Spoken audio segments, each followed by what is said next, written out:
오늘 유승민 새누리당 전 원내대표, 네. 그리고 김무성 전 대표가 27일 날 탈당, 아니 분당을 하겠다라고 선언을 했습니다. 그 얘기를 먼저 들어보신 뒤에 얘기를 나눠보겠습니다.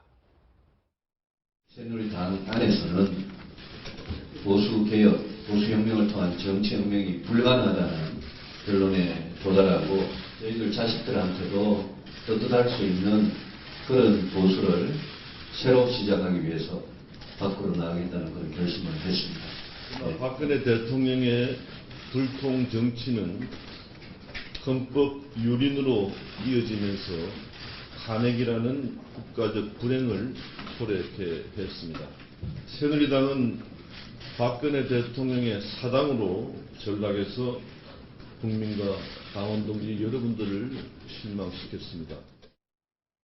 자, 오늘 저 비주류 모임에는 31명이 참석을 했고, 네. 오늘은 이제 31명이 탈당 선언을 했지만, 황영철 옛날 이제 비상시각위원회 간사가 한 4명 정도 더 있다. 네. 35명 정도 될 것 같다. 네. 유승민 원내대표는 그래도 분당, 탈당은 좀 막아보자는 입장에서 어제 이제 마음이 바뀐 것 같아요. 네. 그러니까 이제 어떤 한계를 느꼈다는 건데 방금 전에 저 유승민 의원의 멘트를 보더라도 새누리당 안에서의 제대로 된 보수 혁신은 힘들다. 그걸 인지 알았습니까? 진작 알았어야죠. 예. 본인이 배신의 정치하고 원내대표에서 찍혀져 내려오고 지난번 공천 때 결국 이한구 공천관리위원장이 뭐 유승민 알아서 뭐 저 불출마 선언하라 이런 식으로 압박을 줬을 때 이미 결론이 나온 건데 무슨 그렇게 미련이 있었는지 사실 이게 사실 그 너무 늦었어요. 예. 늦었고 민기적 되는 그런 건데 저는 이제 그 30명이 넘었다고 이제 명단까지 나오니까요. 일단 원내 교섭단체가 되는 게 중요하고요. 20명만 넘기면 네, 되니까요. 그 다음부터의 숫자는 큰 의미가 없을 거라고 봅니다. 그 다음에 이제 앞으로 이제 이게 뭐 이제 비박들이 탈당해서 뭐 예를 들어서 무슨 당명을 뭘로 할지 모르겠는데 보통 이제 뭐 새로운 보수 신당, 뭐 신보수당 뭐 이렇게 얘기하지 않습니까? 예. 근데 신보수당하고 이제 친박 새누리당하고 다 요번 주부터 이제 여론조사 들어가지 않겠습니까? 예, 그렇겠네요. 선생님께서는 어느 정당을 지지하십니까? 그러면 어떻게 나올 것 같아요? 제가 봤을 때는 신보수당이 더 높게 나올 거라고 보고 그러면요 의원들은요 결국 그거 눈치 보다가요.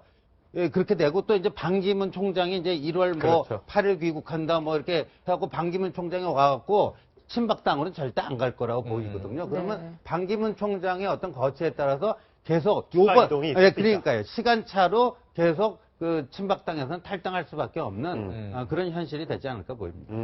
과연 반기문 유엔 사무총장이 어느 당을 선택할지, 뭐 본인이 아무래도 새가 없기 때문에 새로운 당을 만들기는 쉽지 않다고 현실적으로 봤을 때 반기문 유엔 사무총장의 선택지는 어디가 될 걸로 보십니까? 이렇게 보시면 돼요. 정치권에 지금 이른바 정치 세력이라고 하는 사람들이 있잖아요. 친문, 야당에 친문, 비문 있죠. 여기는 절대 안 갈 거죠. 이제 안 가고. 예. 국민의당, 저는 여기도 갈 가능성이 별로 없다고 생각해요. 왜 그러냐면 국민의당은 이미 안철수 전 대표가 확고하게 자리 잡고 있는 기득권을 누리고 있는 정당이에요. 네. 여기에 지금 반기문 유엔 사무총장이 들어갔을 경우에 그 기득권에 눌릴 가능성이 있거든요. 그러니까 그런 선택은 저도 안 할 거라고 보고 그렇게 되면 새누리당에 이제 비박 친박이 있는데 친박 쪽으로 가면 본인의 죽는 길이에요. 그러면 길이라는 건 결국 신당이냐 비박이냐 이거 하나 이 예. 두 가지 길밖에 없는데 이쪽에 신당은 사실은 2006년에 고건 전 국무총리, 고건 전 대통령 권한대행이 그때 시도했던 거예요. 근데 실패했지 않습니까? 예. 그래서 제가 보건대는 반기문 사무총장이 이쪽으로 가는 것도 굉장한 두려움이 있을 것이다. 그리고 한국 특파원들과 간담회에서도 그 얘기를 했잖아요. 예. 정치가 현실적으로 그 세력이 있어야 된다. 예. 이런 얘기를 했기 때문에 그런 거 보면 결국은 비박신당을 선택할 수밖에 없을 텐데 들어와서 곧바로 비박신당과 그 손을 맞잡을 것이냐 아니면 약간 정도의 어떤 제3지대에 머물다가 갈 것이냐 네. 뭐 이런 정도의 과정만 남아있지 않나 싶습니다. 지금의 친박의 새누리당은 네. 사실은 미래가 굉장히 어둡습니다. 앞으로는요, 그 지지율이 올라갈 일보다 더 곤두박질 일밖에 없어요. 우리 네. 지금 박근혜 대통령의 전화통화 내용 구체적으로 나오지 않았죠. 앞으로 형사재판이나 그 탄핵 심판이 진행되면 진행될수록 그 과정들이 구체적으로 하나하나 낱낱이 드러나게 됩니다. 네. 그러면 네. 박근혜 대통령과 결별하지 않는 정당은 국민들에게 심판을 같이 받을 수밖에 없기 때문에 네. 지금의 새누리당을 과 같이 할 대권 주자는 거의 현실적으로 어렵다라고 보고 대권 주자가 선택하지 않는 정당 네. 바로 대선인데 네. 어렵지 않겠습니까? 지금 어쨌든 유승민 의원 같은 경우가 비박 집단 탈당에 구심점이 됐어요. 그렇기 네. 때문에 대선에 좀 한 발짝 다가갔다 이렇게 볼 수도 있는데 그런데 네. 지금 여야 대선 주자 비호감 1위예요. 쉽지는 또 않을 것 같다는 왜냐하면 생각이 아까 민기적거린다 이런 표현을 네. 쓰셨는데 우유부단해 보이는 이미지가 네. 커졌습니다. 사실은 예. 유승민 의원이 대권주자 반열에 오른 것은 박근혜 대통령과 대척점에 서면서부터예요. 네. 배신의 예. 정치. 원내대표에서 밀려나가서 친박 쪽은 배신의 정치로 낙인을 찍었고 네. 그다음에 심지어는 그 공천 파동 때 마지막 날까지 보세요. 예. 결국 밀려나가서 하얀 옷을 입고 이 무소속으로 뛰어서 이제 당선돼서 다시 복당한 거 아닙니까? 네. 이 복잡한 과정을 겪는데 이 결국은 친박의 미운 털이 돼버릴 수밖에 없었던 것인데 네. 그런데 그때 대한민국 헌법을 이야기하고 따뜻한 보수라는 이야기를 하면서 오히려 진보 쪽에서도 저 의원 괜찮은데 대권주자 반열에 올랐단 말이에요. 근데 탈당까지의 시간을 너무 이제 질질 끌면서 네. 비호감도가 높아졌고 친박이 미워한 건 너무 당연했고 이제 이런 좀 마이너스 시너지 효과가 있었는데 그럼에도 불구하고 지금 이제 신당이 창당되면 누군가 깃발을 들어야 되기 때문에 김무성 전 대표 혼자는 못하는 일이고 네. 불출마 선언을 했기 때문에 킹메이커 역할이 된 거예요. 네. 그럼 킹이 될 후보군이 있어야 되는데 그중에 가장 1순위는 현재는 유승민 의원. 네. 어쩔 수 없고요. 저는 지난밤에 그 반기문 사무총장의 한국특파원과의 간담회였기 때문에 아주 디테일이 있었는데 그렇죠. 예. 뭐 몸을 불사르겠다. 자, 대권 의지가 있네. 이런 확인 말고 미묘한 게 그동안 왜 새마을운동 칭찬하셨어요? 누가 봐도 친박계 후보로 그렇죠. 해고하셨는데 그랬더니 아니 제가 그냥 국내에서 겪었던 일을 이야기했을 뿐이다. 새마을운동을 별도로 띄운 적은 없다. 그러면서 무슨 얘기를 했냐면은 2011년에 제가 봉하마을에도 참배를 했고요. 네. 그 노무현 대통령 권양숙 여사한테 매년 새해가 되면 권양숙 여사와 통화를 합니다.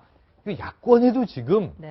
뭔가 이제 이 다리를 걸치려고 예. 하는 리스트를 보여서 음. 포지셔닝을 아직 확정하지 못했다. 예. 여야 다 지금 지켜보고 있다라고 저는 판단을 합니다. 예. 반기문 사무총장의 특성, 그동안에 이제 어떻게 그 처세를 해왔느냐, 뭐 이런 부분하고 지금 연관된 얘기인데, 네. 사실은 반기문 사무총장은요, 여야 중도, 누구한테도 전화 통화하고 끊임없이 관리를 해요, 본인이. 네. 그러니까 그게 특별히 호감이 있어서 하는 게 아닙니다. 그냥 하는 거, 기자들하고도요, 제가 외무부 옛날에 이제 취재를 할 때도 보면, 제 전임자들이 이제 반기문 사무총장이 그때 미주국장, 예. 네. 지금으로 얘기하면 북미국장이죠. 북미국장을 했었는데, 만약에 이렇게 뭐 중요한 무슨 계기 있잖아요. 뭐 이거 새해가 된다든지 이런 때 되면은 반기문 사무총장이 전화를 하거나 카드를 보낸든 전부 하더라고요. 예. 그때도 뭐 그때는 벌써 20년 전, 거의 30년 전인데 그때 반기문 사무총장이 뭐 이런 생각이 있어서 했겠어요. 그렇죠. 네. 근데 공무원으로서 워낙 많이 하고 네. 그다음에 본인이 사실은 어떤 국무총리실로 파견 나가 있을 때도 보면 네. 그 외교부에 있는 동료, 선후배들 이 사람들한테 전부 다 전화하고 카드 쓰고 그거 원래 다 하거든요. 예. 그게 다 좋아서 하는 것만은 아닙니다. 그러다 보면 반기문 사무총장이라는 사람이 살아온 길 자체가 그런 것이지, 뭐 예를 들어서 무슨 새마을운동 칭송했다고 박근혜 대통령 옹호하느냐, 이렇게 얘기하는 거는 저분의 그 수십 년간의 삶과는 좀 동떨어진 얘기다. 예. 원래 공무원으로서 그런 거를 많이 해왔습니다. 근데 그런데, 필요할 네. 때 필요할 때 그것을 선택적으로 꺼내 쓴다는 게 좀 문제가 있어 보이는 거예요. 네, 왜냐하면 예, 예. 이 고 송환종 회장 사태가 터졌을 때 신문 있지 않습니까? 누구한테든 다 보냅니다. 네. 하나장은 이런 식으로 얘기를 하고 예. 별거 아닙니다. 예. 지금 같은 경우에는 야당과 친해요. 이런 뉘앙스를 주고 싶을 네. 때 또 그 통화나 어떤 이제 통신했던 이야기를 언급을 하는 걸 보면 네.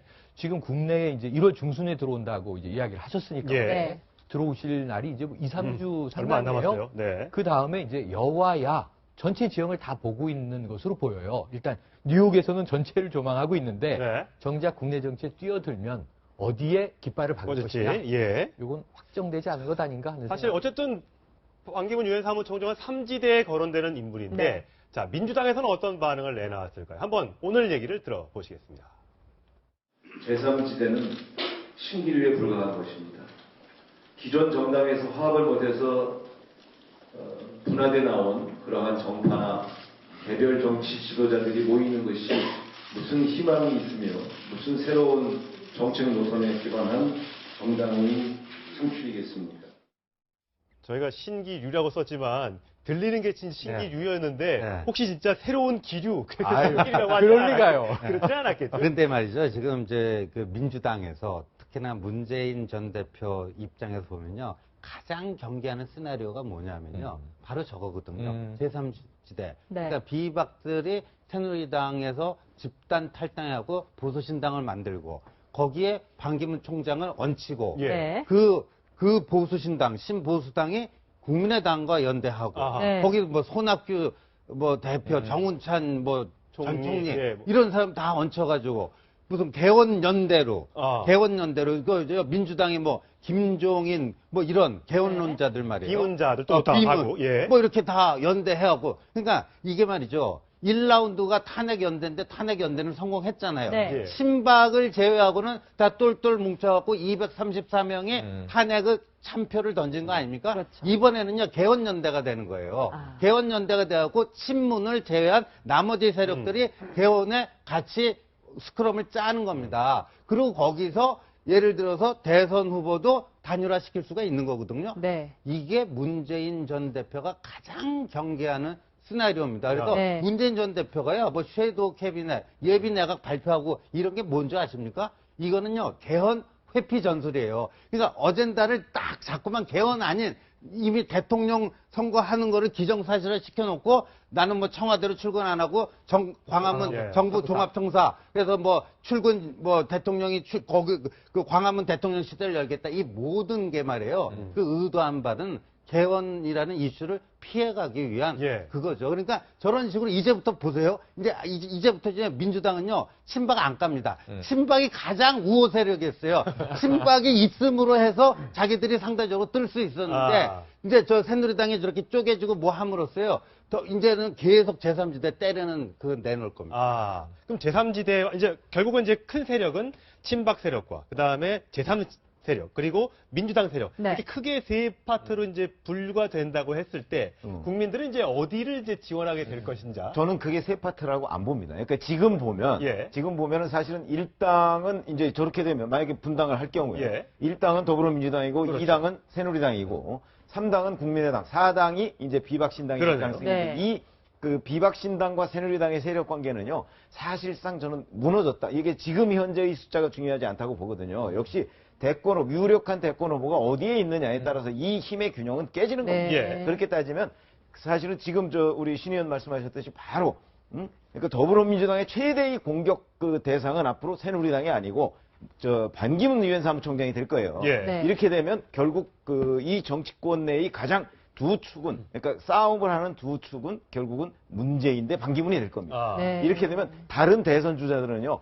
여기서 특별히 치고 나오기가 굉장히 어려워져요. 예. 그렇게 되면 양극으로 돼서 음. 이 두 사람 간의 경쟁이 될 가능성이 아주 높다. 아. 그게 과거의 그 어떤 정치권의 흐름이나 이런 걸 볼 때는 그쪽으로 흘러갈 가능성이 높아요. 그리고 문재인 전 대표가 또 반기문 사무총장을 겨냥해서 집중 공격을 하잖아요. 네. 그렇게 되면 다른 사람들은 그 사이에 낄 틈이 별로 없어질 가능성이 예. 있어요. 지금 보면 야당에서는 아까 호감도 잠깐 지나갔습니다만, 이재명 성남시장의 호감도만 놓고 따지면 네. 오차범위 내지만 1등이에요, 1등. 상당히 지금 그러니까 약진하고 이게 있는 거죠. 촛불 집회가 8차까지 지금 온 겁니다. 이게 이번 주 토요일이면 9차 크리스마스 9차죠. 이후에 있고요. 네. 1월 31일 정말 그리고요, 세모 마지막 날 또 10차 촛불 집회가 있는데 네. 수는 조금 들었습니다만 그래도 몇십만 명이에요. 또 그 집회 파워가 SNS를 통해서 퍼지기 때문에 특히 젊은 층에 대한 이재명 시장의 선호도가 매우 높다는 게 중요해요. 이 흐름을 받아가면 매주 지금 2%씩 높아지다가 지난주에 살짝 답보 상태가 됐거든요. 이재명 성남시장이 일종의 이게 진보 진영의 트럼프가 될 수 있는 거죠. 아. 그 효과는 아직도 남아있다. 네. 그럼 제가 보기에는 결국은 민주당 내 경선을 해야 되기 때문에 문재인이냐 이재명이냐 혹은 뭐 박원순과 안희정도 있습니다만 예.